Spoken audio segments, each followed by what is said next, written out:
நண்பர்கள் அனைவருக்கும் வணக்கம். குற்றாலம் எல்லாரும் வந்து போகக்கூடிய ஒரு அற்புதமான இடம் அப்படின்ற செய்தி எல்லாருக்கும் தெரியும். குற்றால குறவஞ்சி அப்படின்னு ஒரு சிற்றிலக்கியம் திரிகூட ராசப்ப கவிராயர் அவர்கள் இயற்றிய அந்த சிற்றிலக்கியத்தின் சிறப்பு என்ன அப்படின்னா, மலைவாழ் மக்களுடைய வாழ்க்கை முறை அதில் காட்சிப்படுத்தப்பட்டிருக்கும். குறிப்பாக குறவர்கள் வேட்டையாடும் அந்த நுணுக்கங்கள் அதில் காட்சிப்படுத்தப்பட்டிருக்கும். அப்புறம் ரசிகமணி டிகேசின்னு சொல்லுவாங்க, பெரிய ஒரு தமிழ் இலக்கியவாதி. அவர் 40 வருஷத்துக்கு முன்னாடி அவர் எழுதின செய்தி, அவர் காலத்தில் திருநெல்வேலி முழுவதுமாக அந்த குற்றால குறவஞ்சியை படிக்காதவர்கள் இருக்க முடியாது, படித்தவர்கள் அப்படின்னா கட்டாயம் குற்றால குறவஞ்சி படிச்சிருப்பாங்க அப்படின்ற ஒரு செய்தியை குறிப்பிடுறாரு. இயல், இசை, நாடகம் அப்படின்ற அந்த 3 தமிழும் ஒருங்கே இருக்கக்கூடிய ஒரு அற்புதமான சிற்றிலக்கியம் அப்படின்னு சொல்ல வராரு.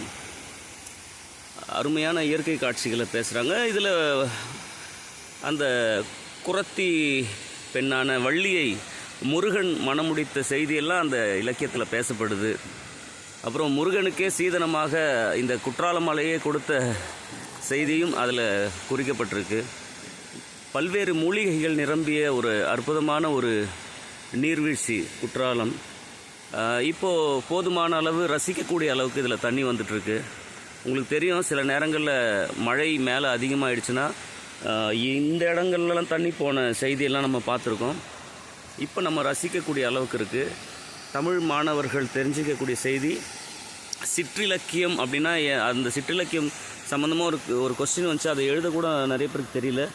சிற்றிலக்கியத்தில் மிக முக்கியமானது குறவஞ்சி என்ற அந்த ஒரு இலக்கிய வகை.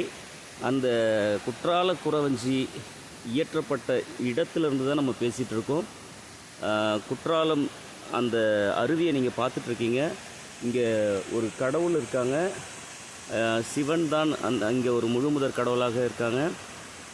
குற்றாலம்னா குறு ப்ளஸ் ஆல், குறுகிய ஆலமரங்களை உடைய ஒரு இடமாக இருந்ததுனால குற்றாலம்ன்ற அந்த பெயர் பெற்றிருக்கு. இன்னும் இந்த இடத்துல பார்த்திங்கன்னா ஒரு அருங்காட்சியகம், அதாவது தொல்லியல் அருங்காட்சியகம் ஒன்று இருக்குது.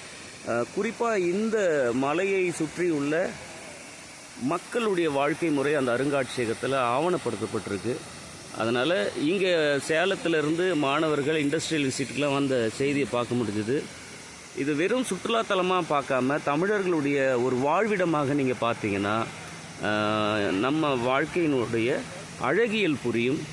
இந்த மேலை நாட்டு மோகம் எதுக்கெடுத்தாலும் பார்த்தீங்களா, வேலைக்காரங்களை பார்த்தீங்களான்ற அந்த நிலையை மாறி நம் வரலாறு, குறிப்பாக சென்னையில் இருக்கிறீங்கன்னா மகாபலிபுரம் போங்க, பல்லவர்களுடைய வாழ்க்கை முறை தெரிஞ்சுக்கங்க.